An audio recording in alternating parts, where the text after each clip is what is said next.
मेरा नाम गोविंद है। आज से 3 साल पहले मेरी शादी हुई थी। इस शादी में मेरी कोई मर्जी नहीं शामिल थी। मेरी माँ मेरी शादी एक काली कलूटी लड़की से करा दी, पर मुझे तो गोरी लड़कियाँ पसंद थी, तो फिर ये लड़की मुझे कैसे पसंद आती। अब शादी हो गई थी। सुहागरात के दिन मैं अपनी माँ से बोला, माँ तुम ये शादी ज़बरदस्ती करा दी, अब तुम ही बताओ मैं इस काली कलूटी लड़की के पास कैसे जाऊँ। मुझे तो सोच के ही घिन आ रहा है। फिर माँ बोली, तुझे उसके साथ रहने के लिए कौन बोल रहा है। मैं तो तेरी शादी उससे इसलिए कराई क्योंकि अगर गोरी लड़की हमारे घर में दहेज लेकर आती तो कोई काम भी नहीं करती, और यह काली कलूटी है, इसके घर वाले दहेज भी दिए हैं और इसे नौकरानी की तरह घर का सारा काम भी करवाऊंगी। तो फिर मैं बोला कि माँ वह तो एक पढ़ी लिखी ग्रेजुएशन पास लड़की है, क्या वह घर का सारा काम करेगी। मेरी माँ बोली, तू टेंशन क्यों लेता है, यह सब मैं देख लूँगी। तू तो लंदन काम करता है, तू वहीं पर अपनी दूसरी शादी कर लेना, मैं इसके लिए राजी हूँ।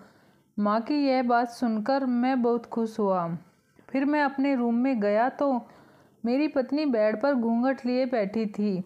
मुझे घूंघट उठाने का भी मन नहीं था, लेकिन फिर भी मैं जब घूंघट उठाया तो घूंघट में एक काली कलूटी हड्डियों की ढांचा थी। फिर मैं बगल में लेट के सो गया। मुझे अगले दिन ही लंदन जाना था। शादी का दूसरा दिन था। मैं तैयार होकर अपना सूटकेस लेकर माँ को प्रणाम किया और अपनी बीवी को बिना देखे घर से निकल गया। जब मैं लंदन आया तो मुझे लंदन में इंडियन गोरी लड़की चाहिए थी, लेकिन मैं खुद एक सांवला लड़का था, तो कोई लड़की मुझे पसंद नहीं करती। अगर कोई पसंद करती भी तो उसके घर वाले मुझसे यही कहते कि तुम अपने घर शादी के बाद कभी नहीं जाओगे और ना ही घर पर पैसा भेजोगे।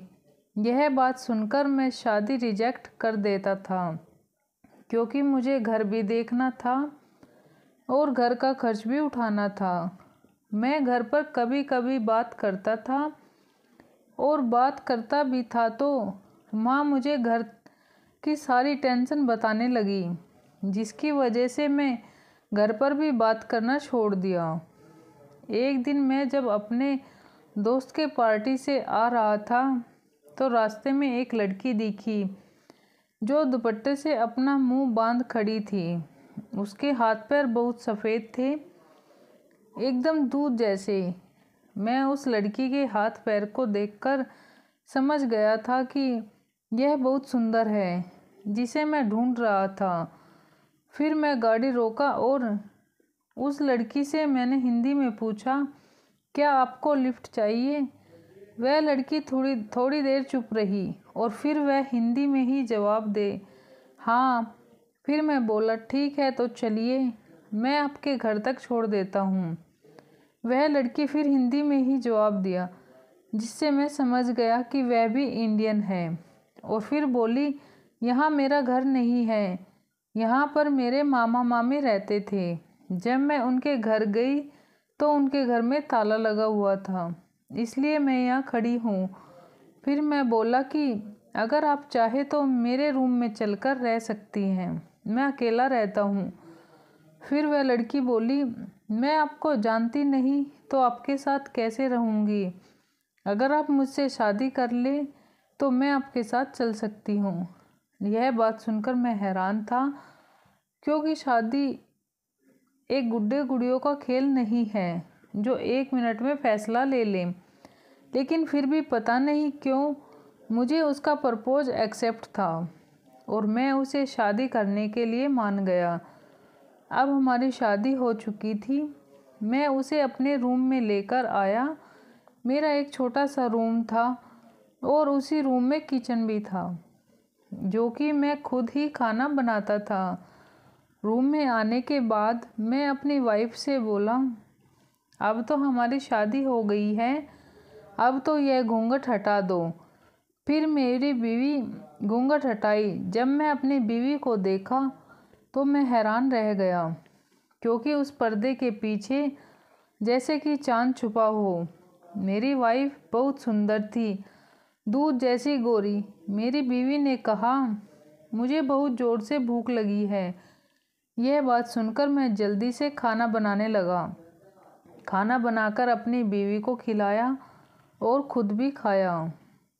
फिर हम अपने बेडरूम में गए और एक दूसरे से ढेर सारा प्यार किया। दूसरे दिन जब मैं उठा तो मेरी बीवी नहाकर तैयार होकर मेरे लिए नाश्ता बना चुकी थी। यह सब देखकर मैं बहुत खुश हुआ था कि मेरी बीवी कितनी अच्छी है। सुबह शाम ऐसे ही चलता रहा। मेरा बहुत ज़्यादा ख्याल रखती थी। और एक दिन जब मैं काम से घर आया तो देखा कि मेरी बीवी रूम में नहीं है। मुझे लगा कि वह मार्केट गई है, लेकिन बहुत देर बीत चुकी थी, अभी तक नहीं आई। मैं बहुत ढूंढा, मुझे उसके बिना रहा नहीं जा रहा था। मुझे उसकी बहुत याद आ रही थी। दिन पर दिन उसके प्यार में मैं पागल होता जा रहा था। मुझे यह चीज़ बर्दाश्त नहीं हो रही थी, इसलिए मैं लंदन से घर आ गया। और जब घर आकर देखा तो मेरी बीवी नहीं थी। फिर मैंने माँ से पूछा, मेरी बीवी कहाँ है? माँ ने जवाब दिया, वह घर का एक भी काम नहीं करती थी और हमसे लड़ाई करके अपने मायके चली गई। मुझे पूरा दिन घर का सारा काम करना पड़ता है। अब मैं थक गई हूँ, जा और अपनी बीवी को लेकर आ।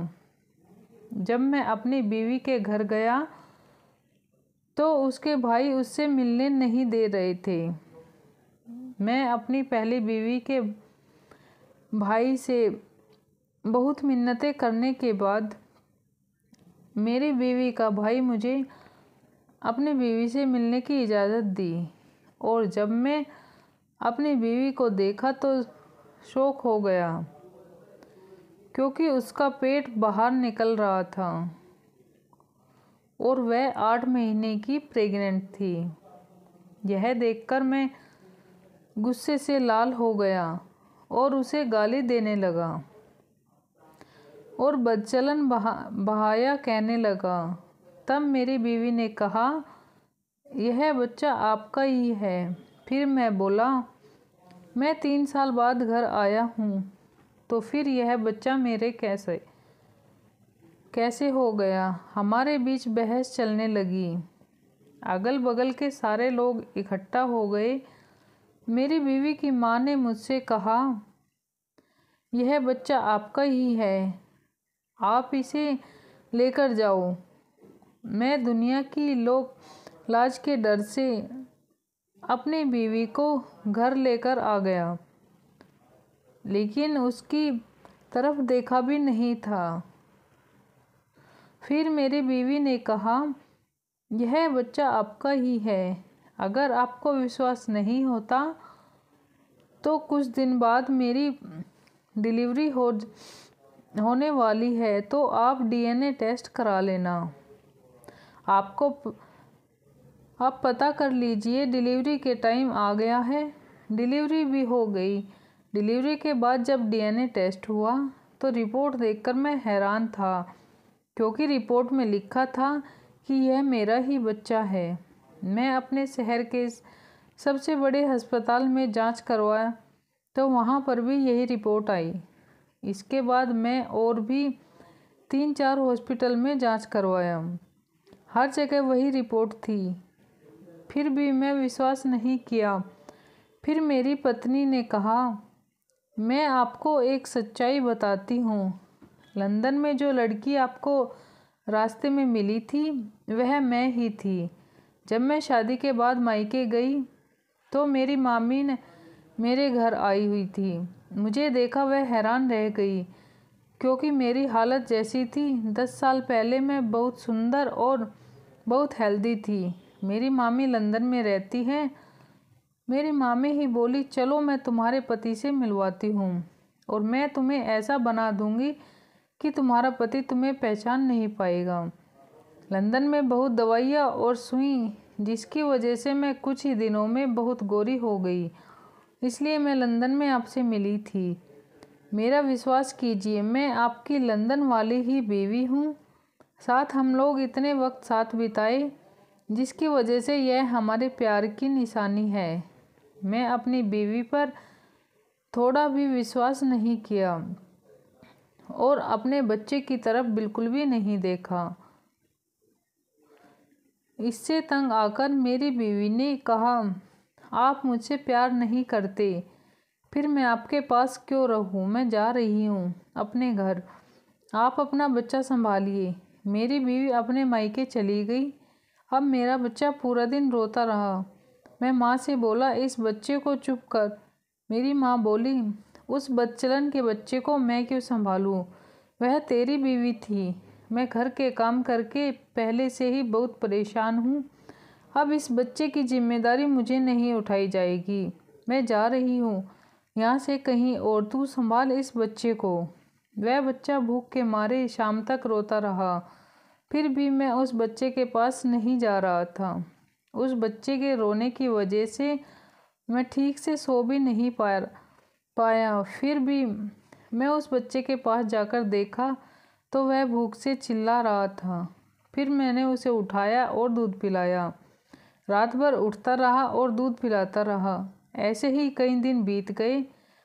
अब मुझे उस बच्चे से पता नहीं कब इतना प्यार हो गया कि मुझे उससे दूर जाने का भी मन नहीं कर रहा था। आखिर वह मेरा ही बच्चा है। फिर मैंने सोचा कि मेरे बच्चे को माँ की ज़रूरत है। फिर मैं अपनी बीवी के घर गया और बहुत विनती की कि तुम घर चलो। मेरी बीवी साफ मना कर दी, बोली कि मैं नहीं जाऊंगी। फिर मैं अपनी बीवी से कहा, मेरे लिए ना सही इस बच्चे के लिए तो चलो।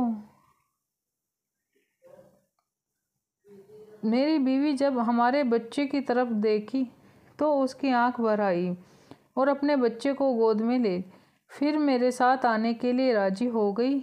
अब हम घर पर थे। अभी भी हम दोनों के बीच अच्छे से बात नहीं हो पा रही थी, पर मैं खुश था कि मेरी बीवी मेरे साथ मेरे रूम में है। फिर मैं अपनी बीवी से हाथ जोड़कर माफ़ी मांगी और मेरी बीवी ने मुझे माफ़ कर दिया।